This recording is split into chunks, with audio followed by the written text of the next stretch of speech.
and let us all do we can to build a better future. So while there is an environmental disaster happening in the state of Ohio, not only in Bedford, Ohio, but also in East Palestine, Ohio, how President Biden's secretive trip to Ukraine came together. So he's not visiting Ohio right now, where there's an environmental disaster, not one, but two. He's going to Ukraine. Priorities, folks. Connor, your thoughts?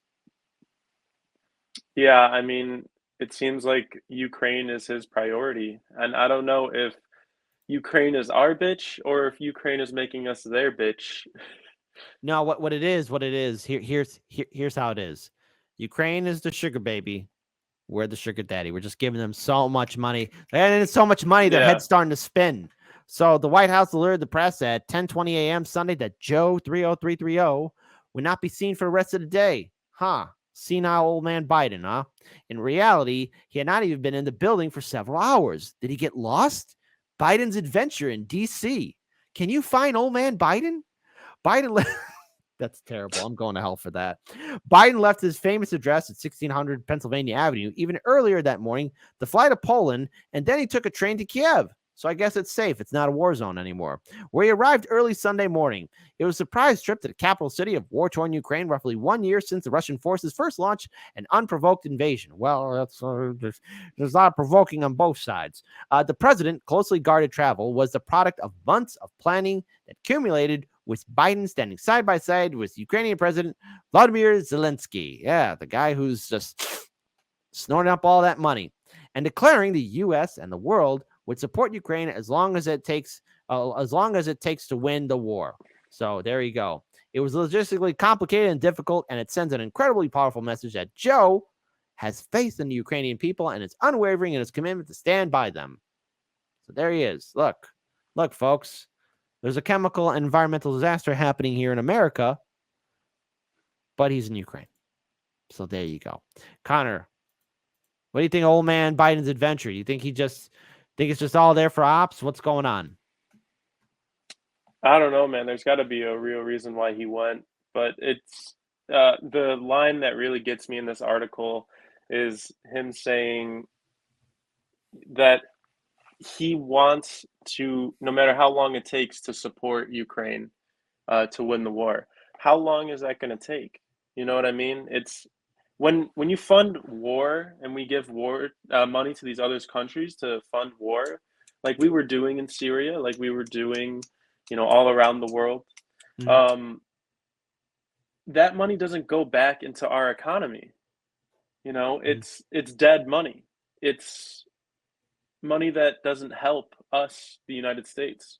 Mm-hmm. And our government has shown time and time again that these other places are way more important than in some people, mm-hmm.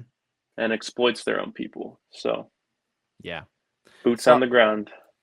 So, I want to pull up this video here, and it has to deal with the people who were speaking at the Rage Against the War Machine.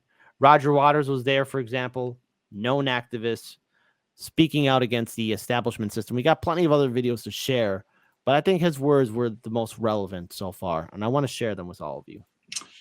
Can you hear me? Okay. When I was a young man, my mother once told me this: Roger, throughout your life, you will be faced with many difficult questions and quandaries. My advice to you, when you are, is this: read, read, read. Listen to all sides of the argument, especially from those you don't always agree with. Research thoroughly. When you have, you will have done all the heavy lifting. The next bit is easy. So what is the next bit, Mum? Then you just do the right thing. The invasion of Ukraine by the Russian Federation was illegal. I condemn it in the strongest possible terms. Also, the Russian invasion of Ukraine was not unprovoked. So I also condemn the provocateurs in the strongest possible terms. So, on behalf of the silent majority, I now address President Biden. Let us be very clear, Mr. President. I speak for the voiceless majority.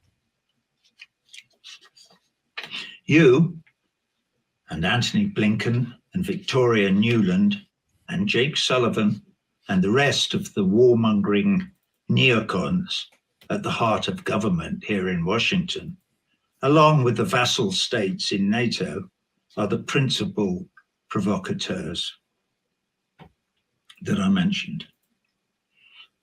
I'm not apologizing for Mr. Putin, you understand, but just to glance fleetingly back at the history of the last 30 years or so, you could have done better. You could have followed President Gorbachev's lead in 1989.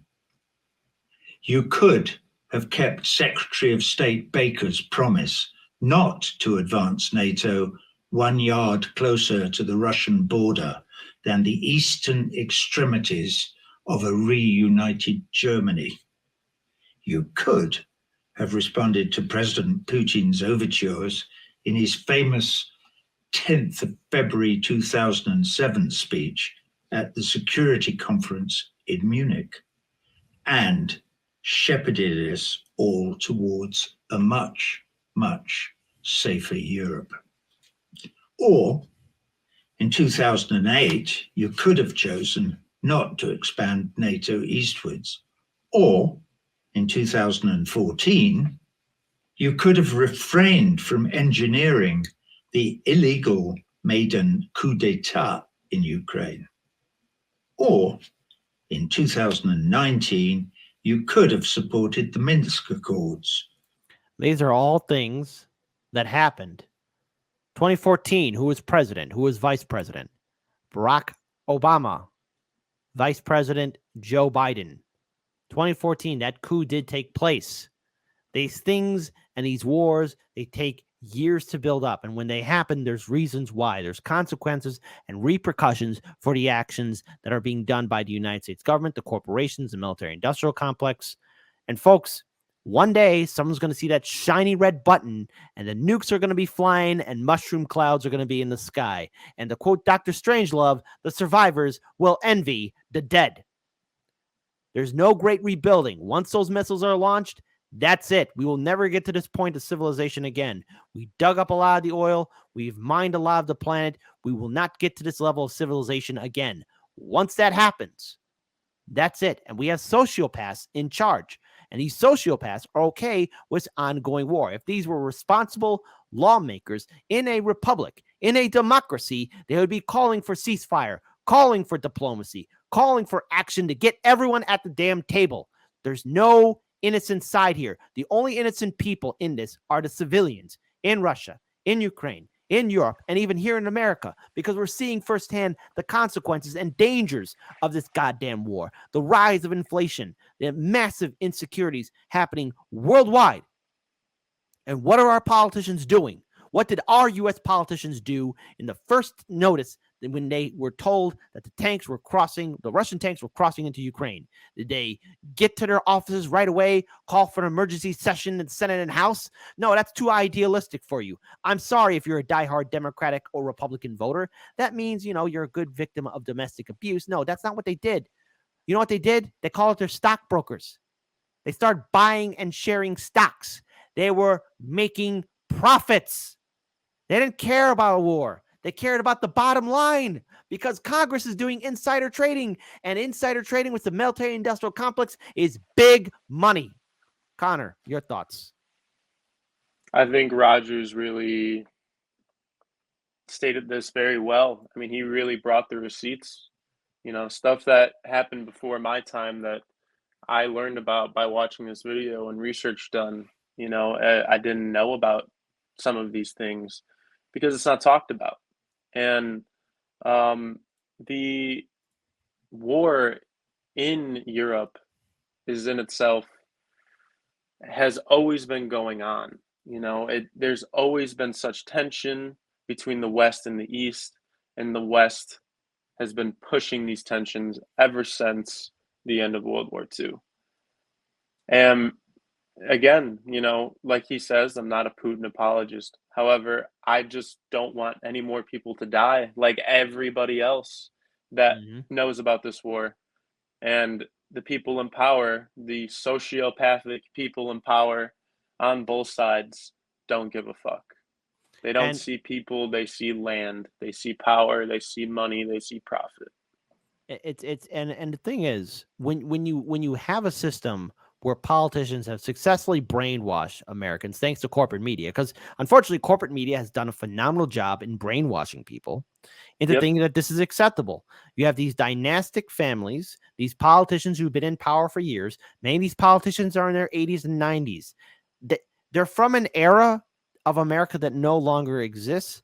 And plus, again, they're so selfish, so self-centered. They only care about the money, the dollars, and what they're going to get, all while ignoring the fact that if somebody makes a mistake, if this war intensifies even higher, that's it. Once those missiles are launched, there's no going back.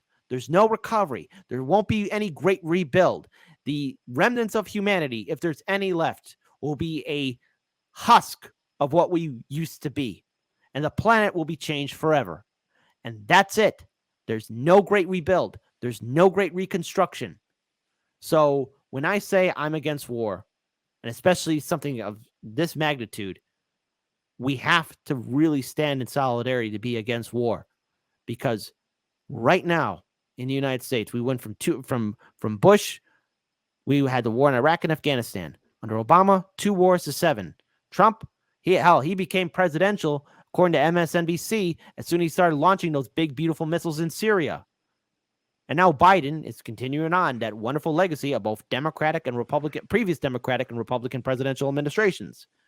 That's what he's doing. That's what they are doing. Madness and stupidity all around. I want to pull up Roger Waters one more time. Now we're told by Angela Merkel they were just a ruse to buy time to arm Ukraine for the war that you were engineering. But they were also, the Minsk Accords, that is, the platform that President Zelensky ran on during his presidential campaign. Well, you fooled me, President Zelensky. I thought you meant all that stuff about ending the civil war in the Donbass and giving Russia, your neighbor, some security assurances. I thought you were coming to your senses. Not a bit of it. In 2022, February, March, and April, you could have told Boris Johnson not to fly to Kiev to scupper the peace negotiations, but you chose not to. And then, in September 2022, according to world-renowned investigative reporter Seymour Hersh, you blew up the Nord Stream 2 pipeline. If that turns out to be true, a blatant act of war and an extreme act of global terrorism, releasing, as it did, 300,000 tons of methane into the atmosphere over the Baltic Sea. First, you, Mr. President, boasted openly about your intention and ability to do it. And then recently, Victoria Nuland boasts about how pleased she is that it's a, quote, hunk of junk at the bottom of the sea. I want to stop there. This is, again, the problem with media here in America. Because Biden just said what he was going to do. The administration more or less admitted it. And anyone that said otherwise, that, oh, well, could the United States have done this before everything was being called into question, was called, oh, you're being insane. You're a conspiracy theorist. But it turns out, no, these are things that happened. And the American people are now stuck with it. These are the people who rule over us. These are the maddening individuals that are okay with us dying in future wars. If we don't turn back now, nothing's going to change. Kind of want to give you the final word. I'm right there with you, Kit. It's the media in this country. There was a time before my time where TV used to be a joining experience. There were 7 channels, and genuinely, you believed what they were saying on television. And now you just got so much bullshit being fed to you by corporate media that's owned by billionaires that are in accordance with the politicians because they give them more money. Mm-hmm. So it's a flawed system. We all know it. The only thing we have, the people of Hardlands Media, the people of America, are numbers. They have the power, they have the money, they have the connections, they have the influence, they have all that shit. They even have the media. But the only thing that we have are numbers. And we have to start working together.